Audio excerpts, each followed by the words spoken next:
You know, I mean, it's your next point, and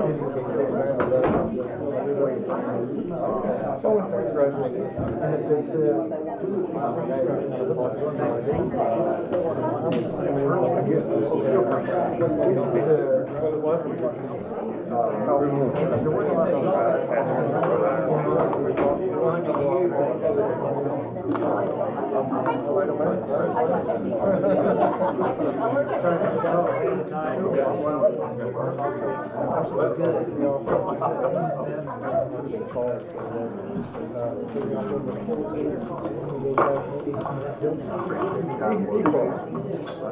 passing all right. I went to the Juneteenth meetings. It's on the left. I didn't feel like crazy one. I had to be somewhere to find.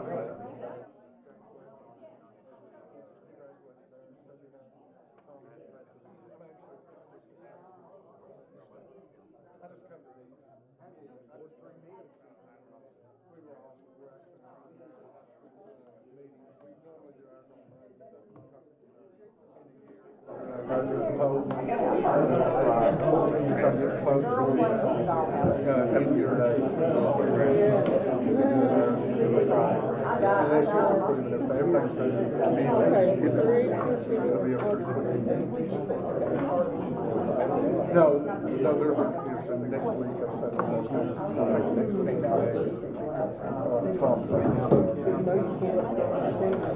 Y'all are here for Sunday school.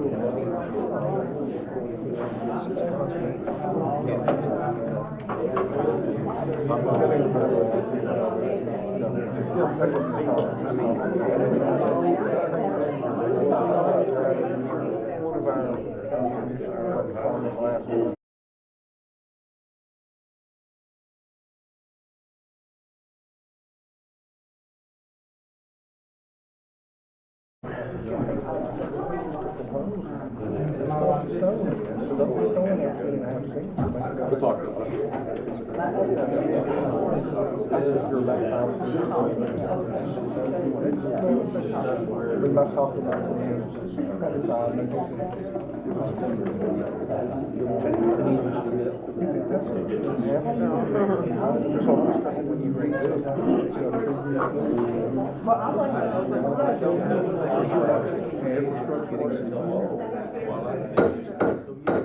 Good afternoon and welcome to our 1 o'clock work session for the Cleveland City Council today, Monday, June 23rd, for our 1 o'clock or at least 1:03 work session.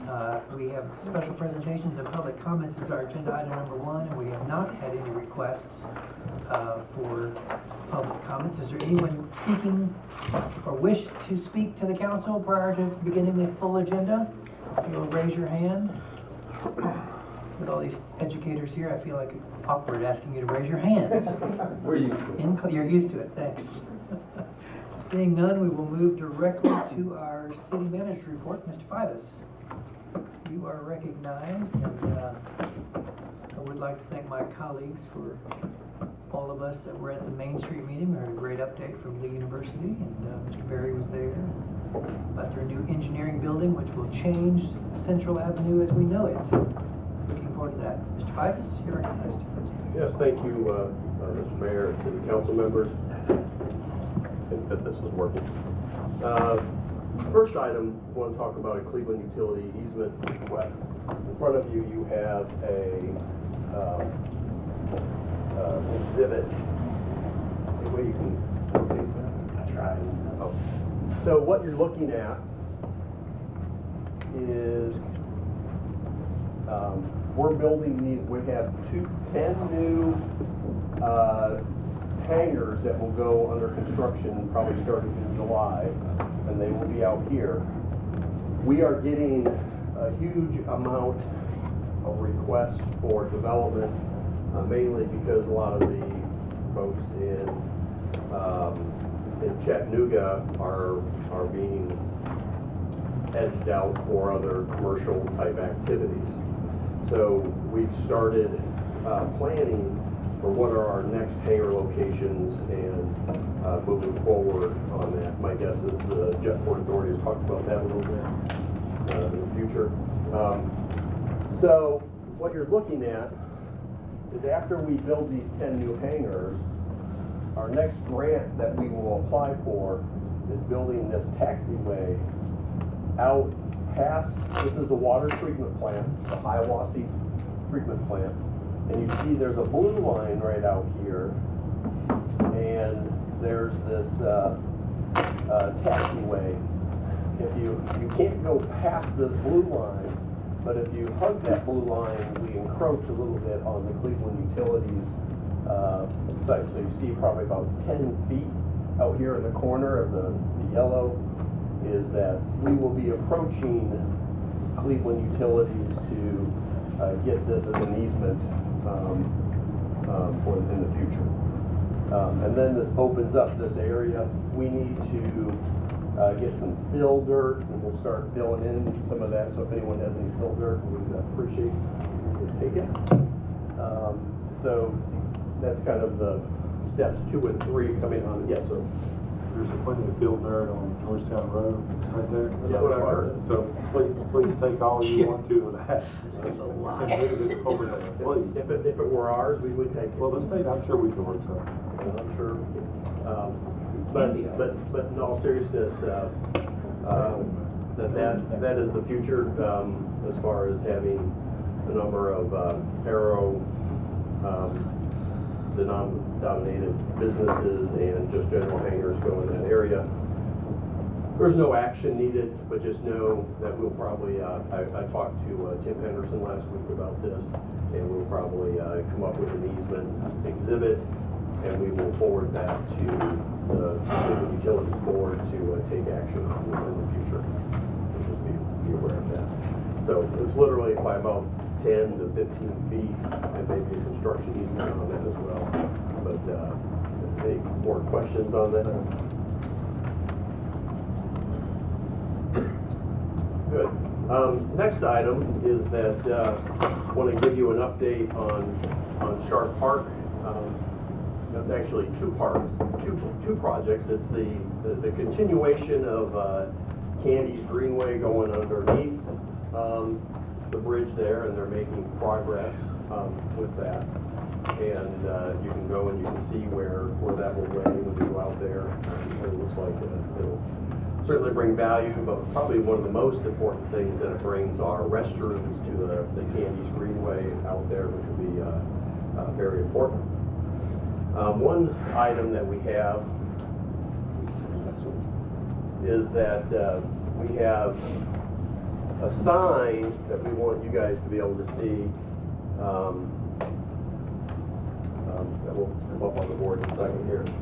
That when you go into Jim Sharp Park, there's kind of a entrance and an exit, and the dirt's kind of piled up high because there's some utility poles there. Is that we needed to build a wall to hold some of that dirt in, and then we also had it designed so that this would be the new sign at Jim Sharp Park, and just wanted to make sure no one had any concerns with that look or there. Now, there was originally a sign. It was a cast iron sign that didn't necessarily fit, so we will get a credit back from that. It was fairly large, and this will cost a little bit additional on top of that. Quick question. The consultant company was looking to kind of unify our signs across the city. Are we going to wait for them, or when do they come back, and do Garrett Parks look the same or similar? Well, in a perfect world, we would want them to all be similar. That they are getting close to giving us some designs. We've seen some sneak previews of some of the stuff. I think there's a meeting coming up in the next couple of weeks, actually, to do that. Those types of highlights can be added on. Most of our parks have been redone. The signage is already going to be taken out, but when we go and start ordering like the signage, you can probably alter it if we come up with a logo that we would work, or you would accent it with a logo or things like that. Because we got this and Inslee, right, we're working on, so I don't know if it's worth sending what we want to do to them, just to say, hey, is this doing with what you're thinking, or just want to kind of, we're spending a lot of money on that, so. On the sign itself, The consulting. Yeah, send to If we were gonna rebrand our city seal, I just hate to get too many parks and new signs that aren't gonna fit in with how we're trying to rebrand the whole Should be city and the uniform. signage across the whole city. yeah. Well, I mean, certainly if the timing, you know, this park is gonna be done in August, and are we gonna have our logo package and all of those things, or, you know, we could wait and not do a sign. Do you know when we're getting that back? When's our logo package supposed to? Depends on how, if people like what it is or not. I mean, we can, I mean, I would suggest that we can talk to them about it, but whether these two signs are there, we still have 8 parks that have different looking signs right now. Unless we're gonna go back and redo all It those. looks fine, I just want to mention that. We agree, it's just a matter of timing. I wanted, Wayne, if I may, I wanted to brand it like Jim Sharp and his neighborhoods out there. I understand where you're going from, but we got a pond out there that represents for Jim Sharp, and the signs is familiar to one of the signs he has out there in his neighborhood. So branding for the 3rd district, I understand where you're going, but I wanted to have a concept that reflected his vision out there, what he's done for the 3rd district. And I'm I okay think- if all the parks are different and they're not part of the congruent city plan for signage, I just wanted to bring it up. So No. we're doing that process. One thing can be added on this, Joe, is the city seal on there too, to Yeah, brand it. and I think the wording, and I think Bottom right. I think that I'm agreeing with Yeah. that. This is probably the wording is generic. If we get the logo and it all works out, we would put the new logo and the branding, and of course we would do that. This is basically showing you what it would look like when we actually go and order the actual sign, and that might be a little bit from now. We would take that in consideration, or we can put other highlights of a logo or of some sort. Because we have to find some way to be able to integrate all of the signs so that they're homogeneous in some way that people can see it and know that it's part of the city of Cleveland. And we agree, and that's why we're doing the logo stuff. This is just kind of a timing issue that we're running into right now. And the same thing will be for the other sign that we have at Tinsley Park. You know, if everything comes together and we have a package that logo stuff, then we give that to the people that are actually doing the signs, and it all makes sense. If we don't have that, then either the council has to hold off and wait till it's done, or do that. We'll see what the timing looks like.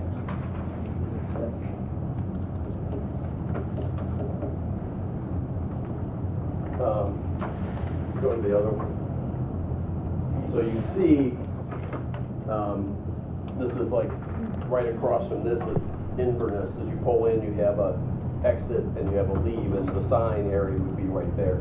So what we're showing you is basically the structure. The sign itself can change, but that was really what we wanted to show, is what would be an addition onto the project would be having that stone across there. Joe, all of the parks have, I think several of them do, like a plaque area to tell something about the park, something about its history. Is it possible to put our city logo on those? And that way we can make the signs fit each park. Because each park does kind of have a little bit different, of its own unique style. So we could incorporate the seal or whatever you come up logo maybe with the other sign and within the park. Yeah, the more we can incorporate it, the better. I mean, once it's done and designed, then of course we want to, you know, some of our most visited places, the Greenway, some of our parks, is that if we have a new brand and logo that we want to celebrate, then of course we would put it out there as much as possible. Like Tom is saying, that this sign fits for Sharp Park really well, really nice. But like you take Fletcher Park, that's a whole different style. That's a natural, more natural type park. And that particular sign wouldn't look right to me there. So I think each park could have its own style of sign, but we would still incorporate the logo somewhere. Yeah, I think what Ian and Dwayne is that the signs can still be different, but you need to incorporate your logos as much as possible, the color scheme, so that when people see it, they know, yeah, and they can identify, yeah, that's a City of Cleveland facility, or that. And we're very much aware of that, and we'll have to go back and retrofit all of our other parks on how to do that. But as far as having matchy signs, I would like that to have one standard sign for every park. It's easier said than done with budget constraints. Well, you can take that sign that's for Jim Sharp Park, use that same basic design, but make it out of different materials and to fit a more natural park, and you'd still have the same basic design, same flow, but it would fit the park. That's just a thought I had, so I just think that the signs would be good to fit each park. Yes. Well, we can make that a I mean, I think what I'm hearing is to go through and maybe capture pictures and designs of all of our park facilities after we get our logo stuff done, and see what is our next, you know, have some options of, do we need to upgrade any signs? Do we need to upgrade some of the signage? I think all of that stuff is all legitimate, and I think we need to do that. And I think we'll take from this conversation that we'll start putting that into motion.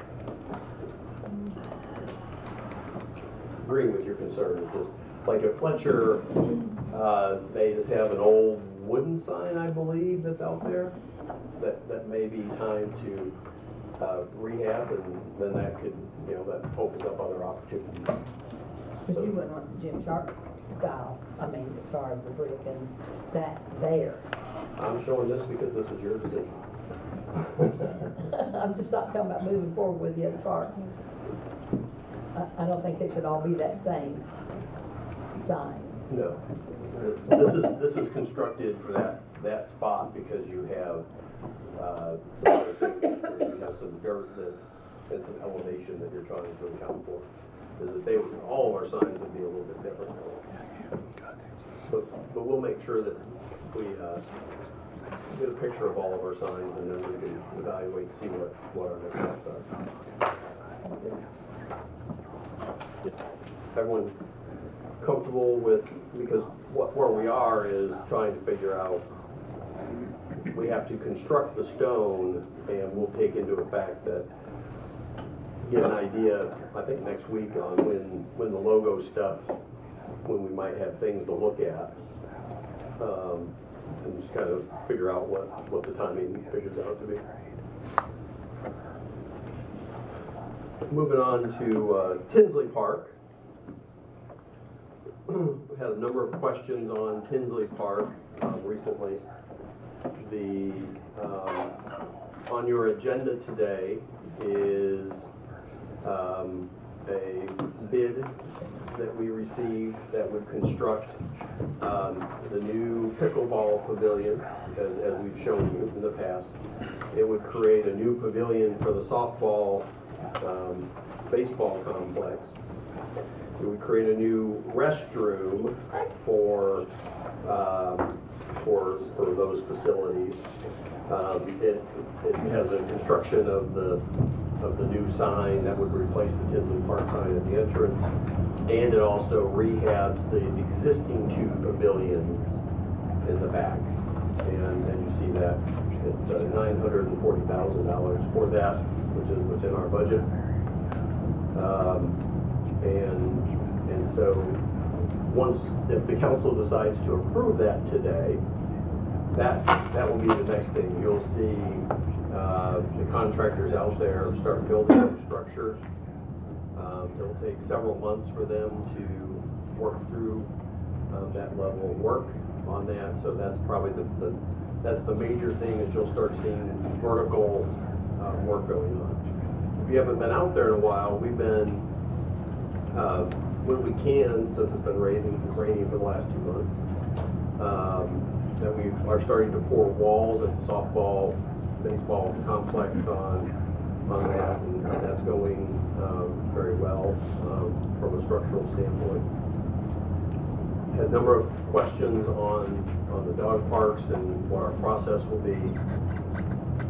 That from our staffing is that this week we will be working out at Blythe-Old Field to help with the initial phases of the futsal field that will start being constructed, which is a small turfed field, and we have a grant to help pay for that.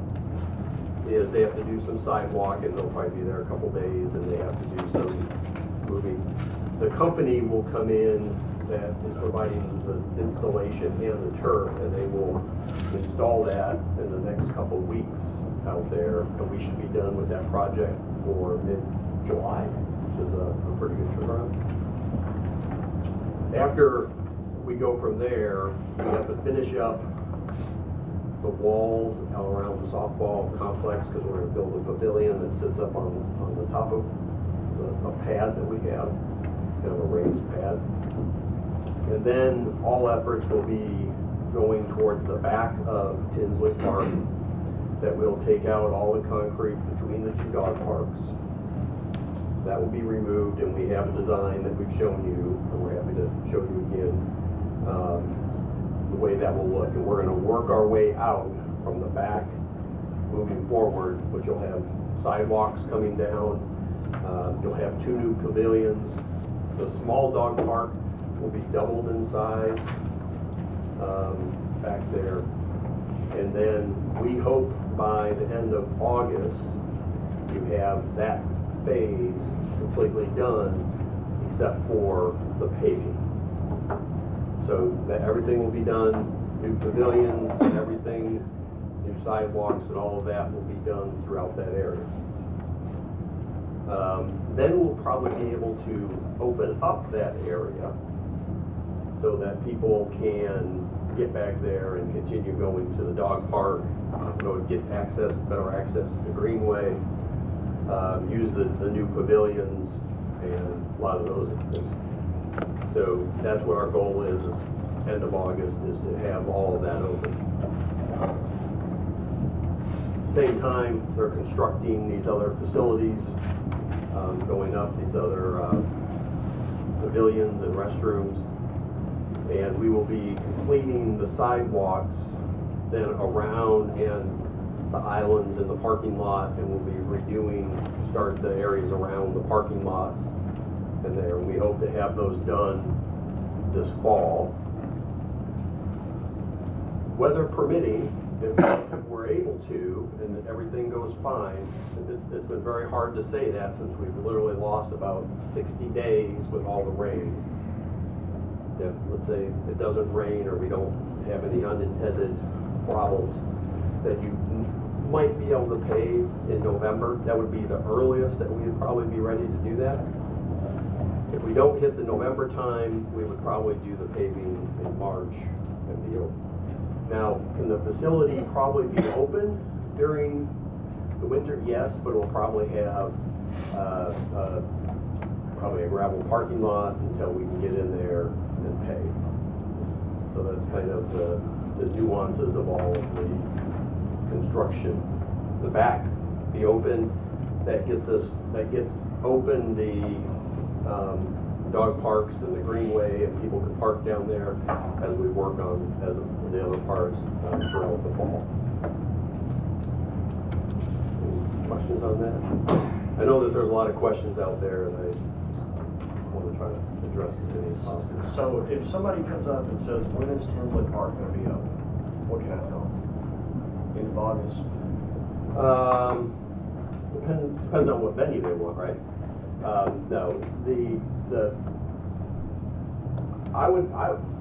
we've had so much rain and so many unattended things. I understand. As far as there, is that if I would qualify it, is that our goal is to have the back portion open up by the end of August. So the dog park's open by end of August. No, the dog park, if nothing else happens that is out of our control, will be opened up by the end of August. And then we'll work through the fall to figure out, and then if the paving schedules work out, we can start some of the paving, and if not, we'll have to wait till March.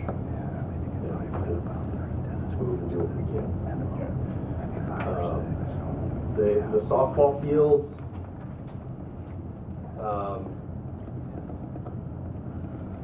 just depends on the level of parking that we need.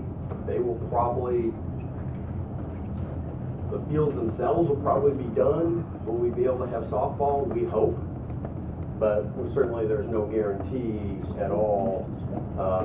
And then it becomes a parking problem, is that you just have gravel out there, and how many people can you have in, and we'll have to play that by ear, to see where we're at when we start sign-ups, which will probably be 1st of August or so. So softball is probably next spring. I would say it's 50-50, 51% that it's next spring, 49% that we have some limited softball. Understand that we also have softball fields that are reserved, so we have had actually record-breaking number of people in our league that has been playing at, what park is that, Jonathan? Elrod. At Elrod Park. And so we've been running that league. All of the people that have softball have been able to participate and play, and we had, how many teams do we have? Close to 30. We probably had 30 teams out there. So we're still having softball, just not out there. I just want the tool in my back pocket. When somebody comes off the street. Oh, yeah, I Says, hey, understand. what's up with Tinsley Park? I don't have the answer for that. Yeah.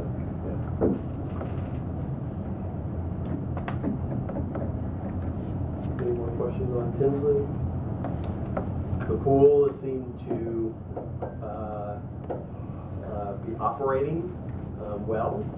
We have swim teams out there participating, having their events. Probably when they get done with their season, as far as trying to keep as many people away, we're looking at options of maybe closing the Tinsley pool. We did hear Dr. Estes this morning that we got a thumbs up on Mosby Pool, that things that they've done over the weekend had cleared up. We had some issues out there, which may allow us to, if we would not close down Tinsley and Mosby at the same time, but if Mosby seems to be functioning, we'll play that by ear. We usually close our pool around 1st of August anyway, when school starts.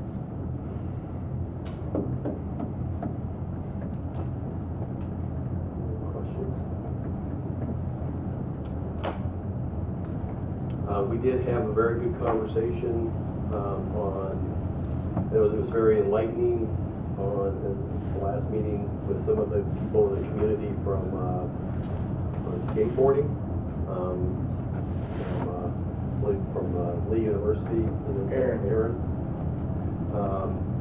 Dan stopped by for a few minutes, and it was very helpful to have someone that knows what the skaters are looking for and what the best practices are and all of that stuff, and we've included him in our. I appreciate you doing that, by the way. Yeah, well, no, well, what we told, can't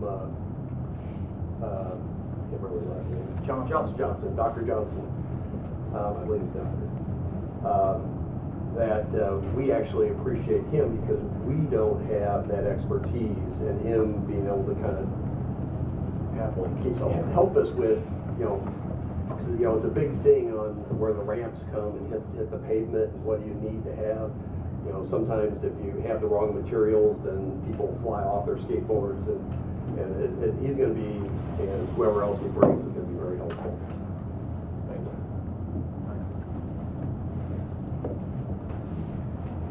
you. We are entertaining, back on Tinsley, some sponsorship opportunities out there. We've got to the point, I think we have a couple that we may, we'll certainly bring to the council and look at as far as putting their name on pavilions and stuff like that. And if anyone has anyone else out there that's interested in those types of activities, send them our way.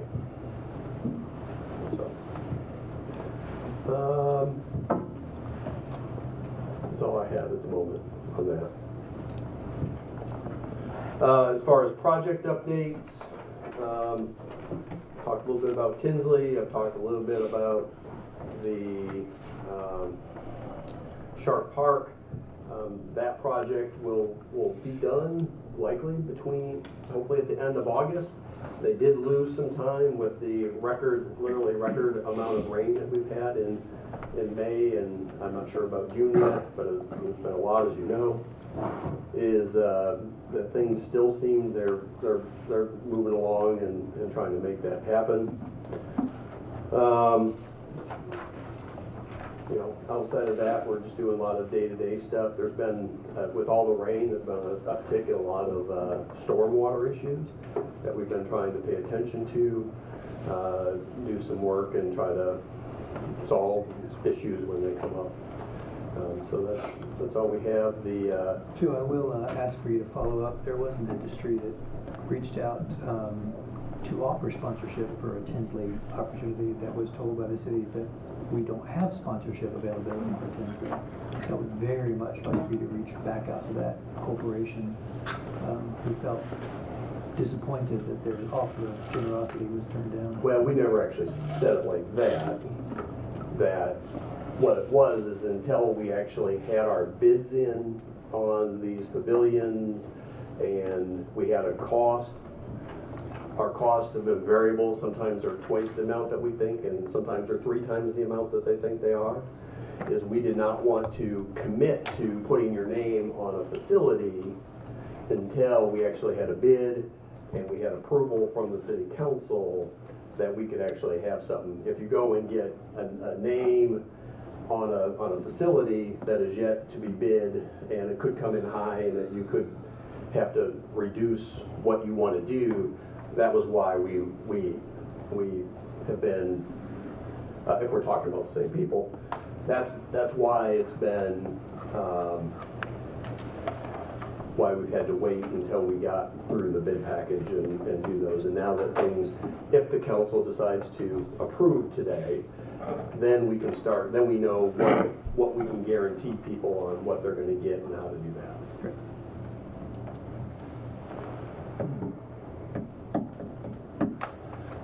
The Peerless intersection seems to be working. We've done some work to clean up all the areas and reseed around their area. We have a little work to do. For the most part, all of the sidewalk has been poured except a small couple sections down at Mouse Creek.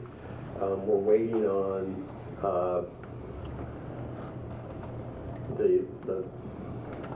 some PED poles that before we pour the concrete, that we get future PED poles areas put in place, and we're just waiting on for that stuff to get here to be able to put that in, and then we will manicure around that Mouse Creek area, because obviously it's not up to the standards that we would like it to. They've done a lot of work, but they still have a little bit to do. And then there's another development going behind the car wash that will help clean up a lot of those areas, and that I think that was just recently approved. So that intersection will be brought into aesthetic standards hopefully within the next couple weeks.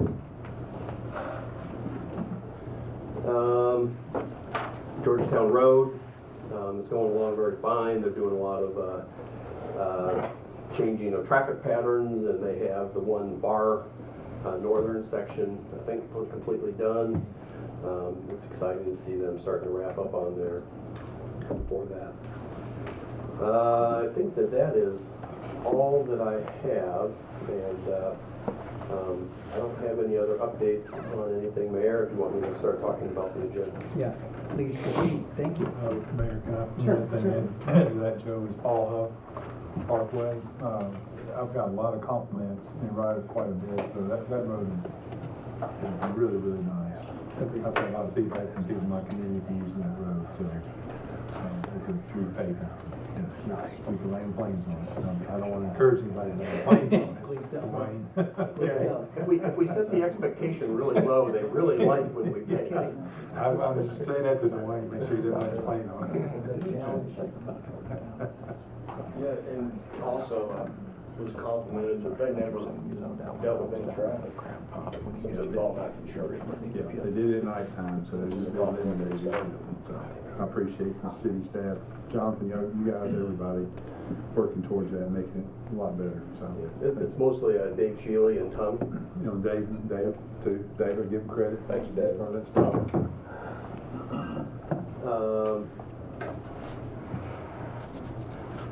Anything else before I go to the agenda? Thank you, Mayor. Thank you. Please proceed.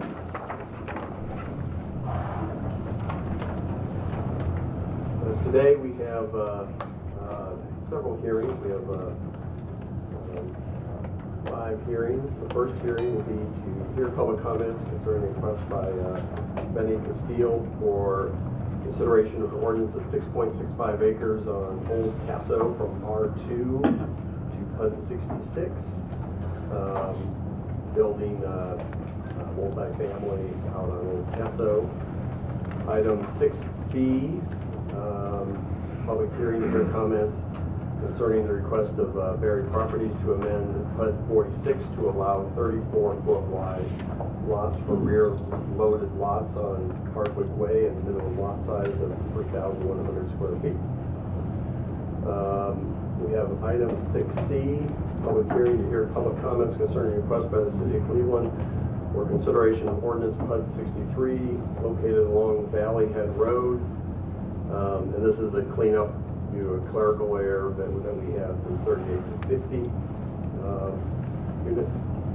Item 6D, public hearing to hear public comments concerning a request by the City of Cleveland to consider ordinance to amend Cleveland Municipal Code and having urban R1. We talked about this in the last meeting. Certainly, Robert went into great detail on this and gave a good explanation for that. This is the public hearing on that item. Item 6E is to hear public comments concerning request by the City of Cleveland for consideration of the ordinance to amend Municipal City Code. And this is tied to item D, which helped make the zoning district go. Moving to consent agenda, you have 7A, amending fiscal year 2025 budget. Then we have B, fiscal year ordinance 25-22, adopting the 26 budget. We have item 7C, final passage zoning ordinance 25-23, concerning a request by Dwayne Goff and Oasis subdivisions to zone about 13.43 acres.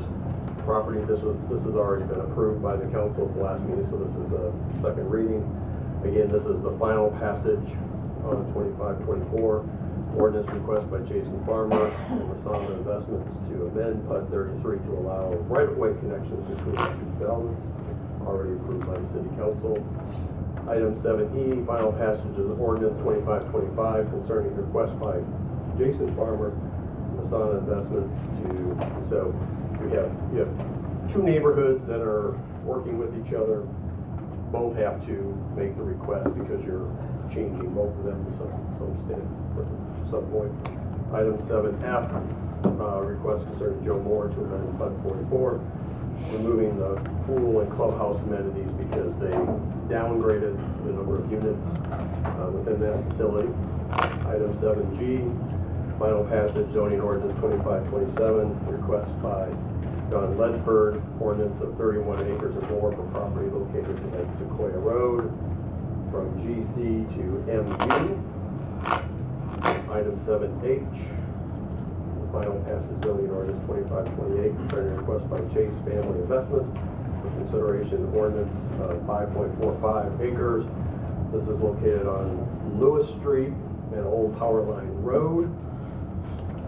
Again, this final passage has already been approved by the council. Then you have 7I, final passage is zoning ordinance 2532, amending the PUD 63 to correct clerical error. And this is, that would finally correct that error.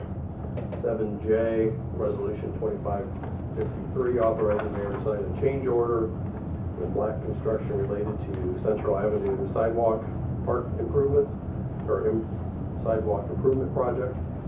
Again, this was funded by CDBG funds mostly. This is a $15,000 change order to square up. That project is done. We will probably have a ribbon cutting out there in the near future. They're also very close, if they haven't fully signed off on the Gott Street improvement. Are they done with that, Robert? 95%. Okay. We have a little bit of work to do on the Gott Street project, which is going, so we've closed up those two projects.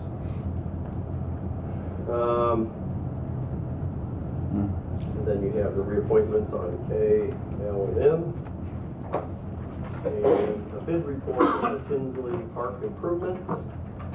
Then you have motion declaring the service weapons and Captain Robert Harbison for surplus property in Topeka City of Bratian for his 30-plus years of dedicated service to the Cleveland City Police Department.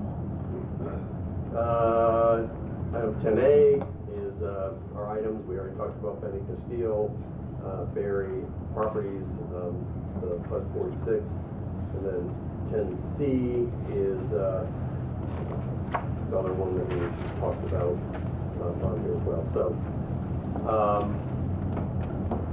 any questions on the agenda today? Any questions, comments from the council? Seeing none, thank you, Mr. Pybus, for your update. And for the review of the 3 o'clock agenda, looks like it's going to be a spirited afternoon. Before we get to our reports from council members, I have 2 guests I'd like to introduce. Our colleague and fellow County Commissioner Tommy Ledford is here. Commissioner, thank you for joining us. And former State of Tennessee Commissioner and my friend, Daryl Akins. Daryl, thank you for being here. And thank you for all of your service all these years. We're very grateful. And reports from council members, we begin today with the First Lady of the 1st District, Councilwoman McKenzie. Thank you, Ma'am. Councilman Estes. 3 o'clock.